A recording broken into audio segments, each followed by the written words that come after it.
별이 되게 하소서. 고난이 꽃이 되고 별이 되게 하소서. 눈물이 강을 이루고 상처를 예수님께 가져오면 꽃이 됩니다. 나의 상처를 치유하실 분, 오직 예수님. 고난이 꽃이 되고 별이 되게 하소서. 어둠 속에 나의 맘 빛나게 하소서. 눈물이 강을 이루어 상처를 예수님께 가져오면 꽃이 됩니다. 나의 상처를 치유하실 분, 오직 예수님. 작은 씨앗 같은 고난 새 생명 되게 하소서. 주님의 손길 아래 기적이 되게 하소서.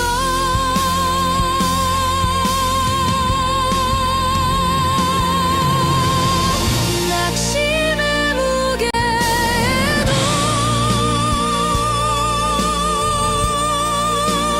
꿈은 살아나 바람이 거칠어도 숨은 멈추지 않아. 고난이 꽃이 되고 별이 되게 하소서.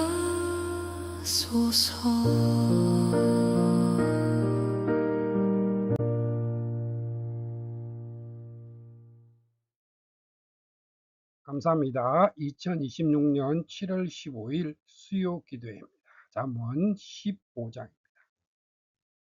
사랑하는 주님의 자녀에게 주시는 말씀의 제목은 불꽃 같은 눈동자 앞에 선 인생입니다. 성경 말씀은 잠언 15장 3절 말씀입니다.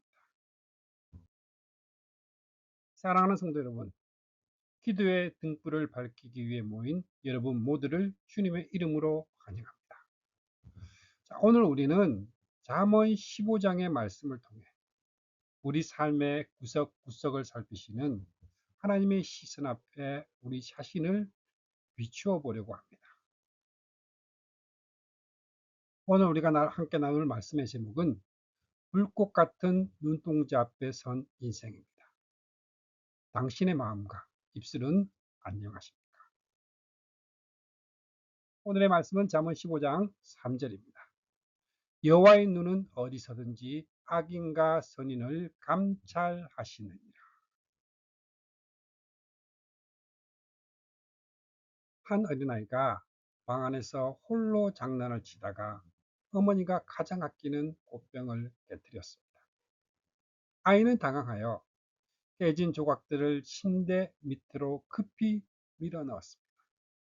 그리고 아무 일도 없었다는 듯 거실로 나와 텔레비전 앞에 앉았지만 현관문이 열리는 소리에 가슴이 쿵쾅거립니다. 왜 그럴까요? 아무도 보지 못했다는 착각. 그러나 침대 밑에 숨긴 조각은 결코 피할 수 없는 두 가지의 눈이 있습니다. 모든 것을 기록하는 아이의 양심이라는 눈이 그 장면을 착 찍어두었기 때문입니다. 그리고 곧 문을 열고 들어오신 어머니의 눈을 피할 수 없음을 본능적으로 알고 있기 때문입니다.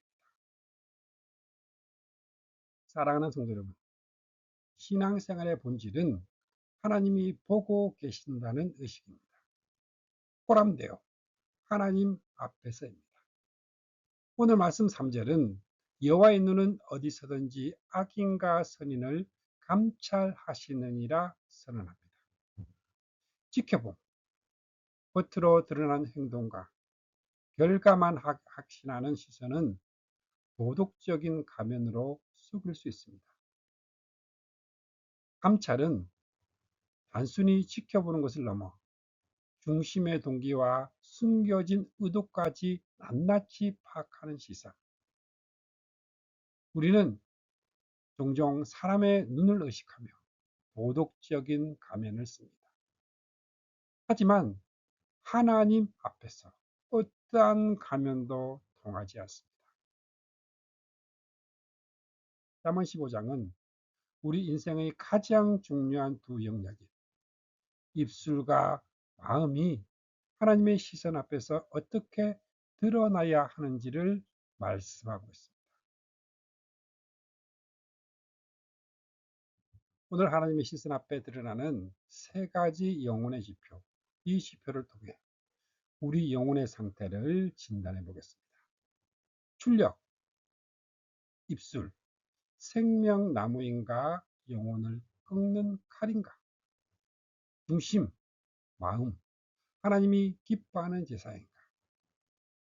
입력, 기, 나를 살리는 아픈 훈계를 사랑할까?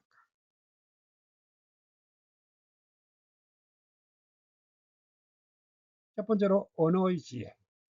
입술의 온도가 인생의 온도를 결정합니다. 여름날 바짝 마른 산에 작은 물씨 하나가 떨어졌습니다. 누군가 거기다 마른 집단을 던지며 불은 순식간에 온 산을 태우는 재앙이 됩니다.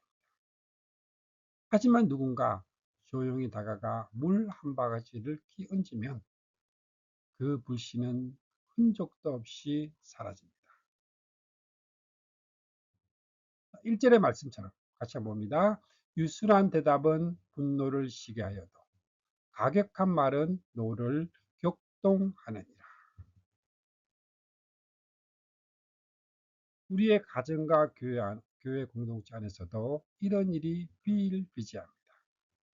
상대방이 거친 말을 던질 때, 가격한 말을 할 때, 나도 똑같이 눈에는 눈, 이에는 이로 맞서는 본능과 혈기를 표출한다면 그 대안은 치욕이 됩니다.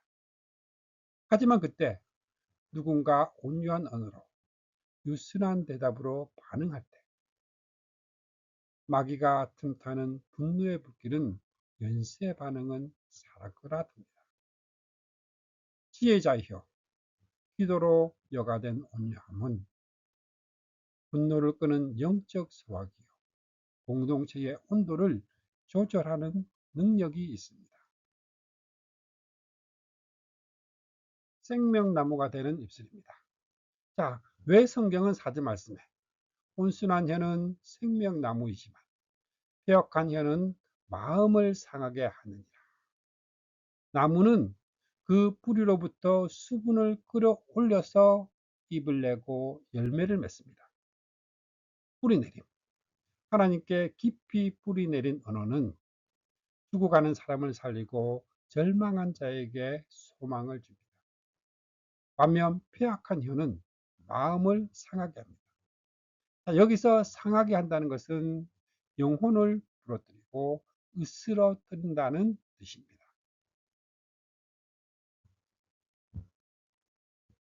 28절 말씀입니다. 의인의 마음은 대답할 말을 깊이 생각하여도 악인의 입은 악을 쏟느니라. 생각 없이 나오는 말은 대개 본능과 혈기입니다.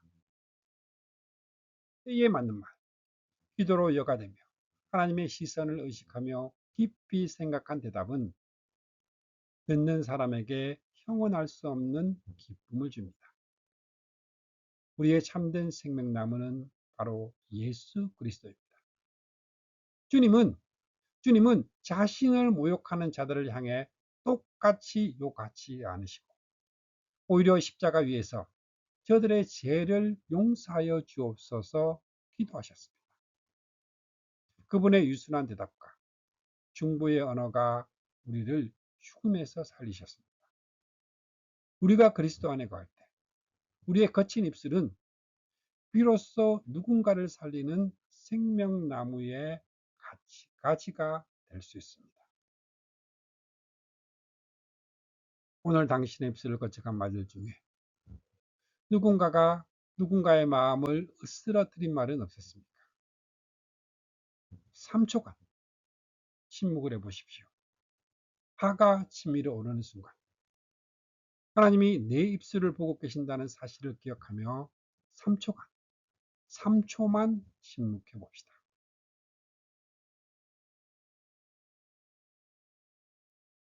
두 번째는 마음의 지혜, 제사보다 중심을 보시는 하나님이십니다.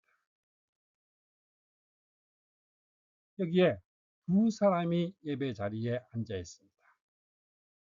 한 사람은 화려한 옷을 입고 엄청난 액수의 헌금을 드립니다. 하지만 그의 머릿속은 온통 세상의 사업과 다른 이들에 대한 비움으로 가득 차 있습니다. 또 다른 한 사람은 초라한 차림에 드릴 것이 별로 없지만 한 주간 주님 말씀대로 살지 못한 죄를 눈물로 회개하여 간절히 주님의 긍휼을 구합니다. 세상 사람들은 화려함에 박수를 보내지만 여호와께서는 미워하십니다.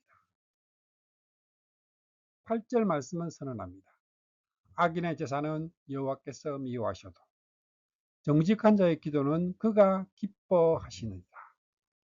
하나님은 겉모양이라는 포장지가 아니라 마음이라는 알맹이를 보시기 때문입니다.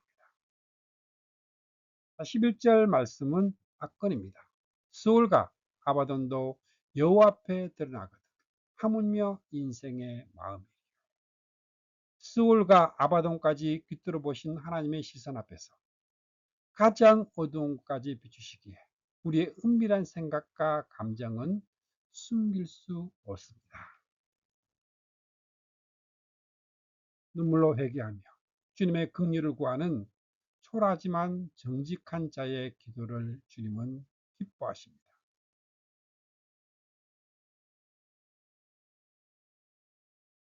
환경을 뛰어넘는 영적인 명절입니다.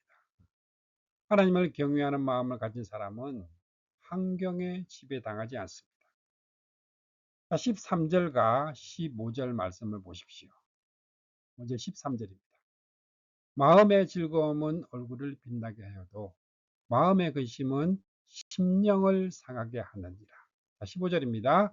고난받은 자는 그날이 다 험악하나 마음이 즐거운 자는 항상 잔치하느니라. 세상의 잔치는 돈과 완벽한 환경이 만들어내는 일시적인 즐거움입니다. 성도의 잔치는 돈이 많아서 잔치하는 것이 아닙니다. 하나님이 내 삶을 주관하신다는 절대적인 확신이 있을 때 초막의 교회도 주님을 모신 마음은 이미 천국 잔치 중입니다. 이것이 바로 영적인 명절을 사는 비결입니다. 우리의 마음은 본래 만물보다 거짓되고 심히 부패했습니다. 그래서 하나님은 우리의 제사를 받으실 수 없었습니다. 그러나 흠없는 제물이신 예수 그리스도께서 우리를 대신해 단번에 제사가 되어주셨습니다. 이제 우리는 그리스도의 피로 씻겨진 정직한 자의 마음을 가지고 하나님께 나아갈 수 있게 되었습니다. 주님은 우리의 연약한 기도를 향기로운 제사로 받아주십니다. 당신은 오늘 환경의 어려움 때문에 지배를 받고 있습니까? 아니면 마음의 즐거움을 누리고 계십니까? 당신의 마음 깊은 곳을 살피시는 주님께 오늘 당신의 가장 솔직한 속마음을 기도로 드려보시겠습니까?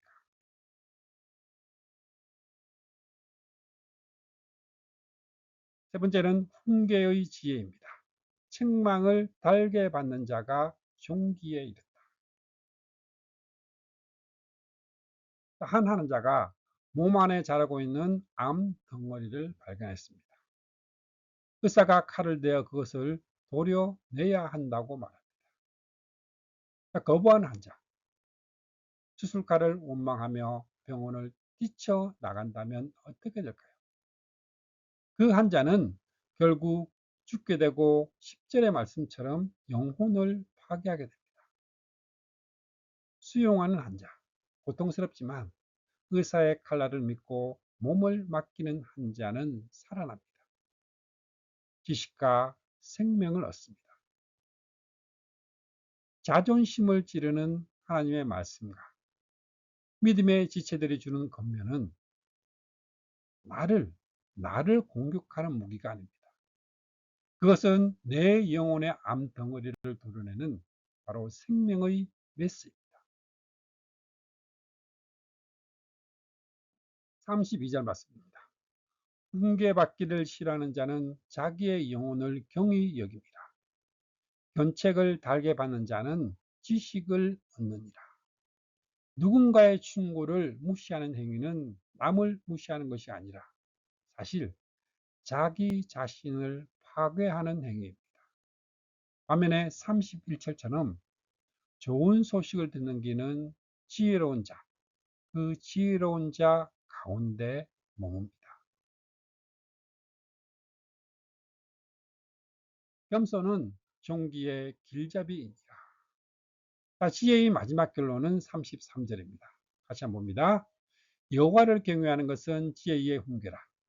겸손은 종기의 길잡이이니라. 세상의 방식은 나를 높여야 존귀해진다 가르치지만 성경의 방식은 하나님 앞에 낮아질 때 하나님이 높이신다 가르칩니다.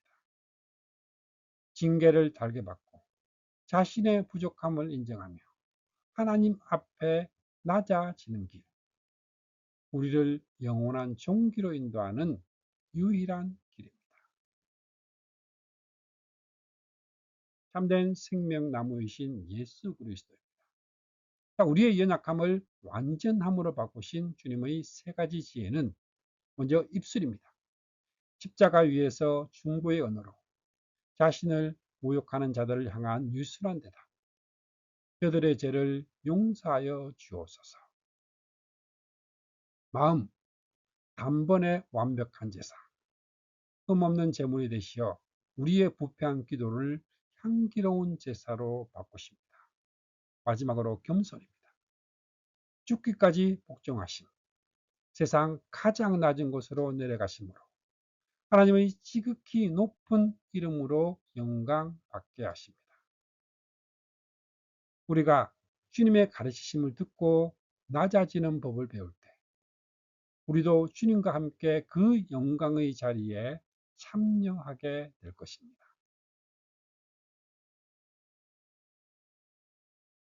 최근 누군가가 당신의 허물을 지적했을 때 당신의 첫 반응은 무엇이었습니까? 변명하며 화를 냈습니까? 아니면 나를 살리시는 하나님의 음성으로 듣고 무릎을 꿇었습니까?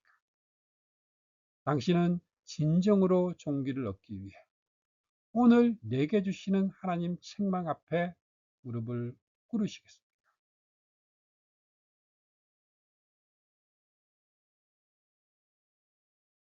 사랑하는 성도 여러분, 오늘 잠언 15장은 우리에게 세상을 살아가는 아주 실제적인 지침을 주었습니다. 이제 내 영혼의 상태를 한번 진단해 보면 육신의 본능으로 따르는 사람들의 입술은 생각 없이 쏟아내는 헬기의 말 칼입니다. 마음은 겉모양으로만 화려한 바리새인의 제사입니다. 귀, 자존심 때문에 훈계를 거부하여 자기 영혼을 파괴하는 자들입니다. 지혜자의 삶은, 지혜로운 성도는 입술에 파수꾼을 세워 사람을 살리는 생명나무가 됩니다. 매 3초 침묵 후 여가된 유순한 대답을 합니다. 지혜로운 성도는 마음의 예배를 드림으로 환경을 뛰어넘는 천국 잔치를 누립니다. 자, 지혜로운 성도의 귀는 겸손의 훈계를 수술칼로 여기고 달게 받음으로 날마다 종기의 길로 나아갑니다. 하나님은 지금도 우리를 보고 계십니다. 그 눈은 우리를 정죄하기 위한 감시가 아닌 돌보심의 시선입니다. 하나님의 불꽃 같은 눈동자는 우리를 정죄하기 위한 CCTV의 눈이 아닙니다. 길 잃은 양을 찾는 목자의 눈이요, 상처난 자녀를 살피는 호미의 눈입니다. 그 따뜻한 시선 앞에서 우리는 숨길 것이 없습니다. 하나님 나라의 잔치는 지금 여기 바로 여러분이 계신 그 자리에서 시작이 됩니다. 첫 번째로 내면의 고백. 주님, 저의 상한 마음과 부끄러운 입술을 모든 것을 여시는 주님의 손에 온전히 맡기시라. 두 번째는 관계의 결단. 내일 만나는 가족과 교우들에게 분노를 일으키는 집단이 아니라 분노를 잠재우는 생명수 같은 말을 건네겠습니다. 세 번째로 믿음의 태도. 고난 중에도 여호와를 경외하는 것이 지혜임을 믿고 하나님이 주시는 마음의 천국 잔치를 열겠습니다. 사랑하는 성도 여러분, 여호와는 교만한 자의 집을 허시며 가구의 지게를 정하시느니라. 여호와를 경외하는 자는 하나님이 든든히 세우십니다. 비록 우리가 가진 것이 적고 세상적으로 대단해 보이지 않을지라도 하나님을 모시고 정직하게 행하는 바로 그 자리가 바로 가장 영화로운 곳입니다. 오늘 이 약속을 붙들고 오늘 이 밤 다 함께 통성으로 기도하겠습니다. 아멘.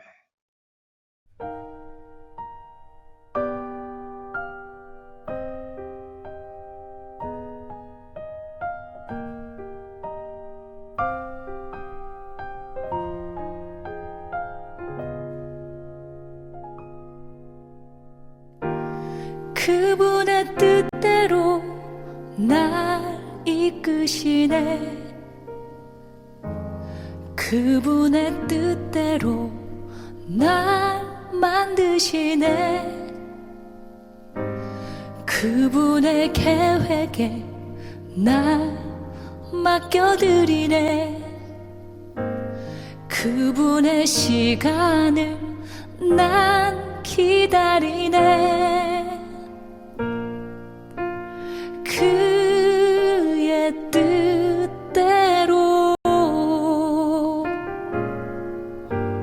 날 인도하시네. 그의 뜻대로 나를 세워주시네.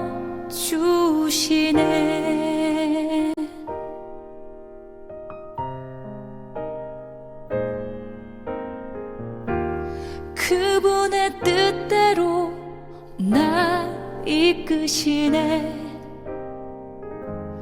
그분의 뜻대로 날 만드시네. 그분의 계획에 날 맡겨드리네. 그분의 시간을 난 기다리네. 그의 뜻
주시네.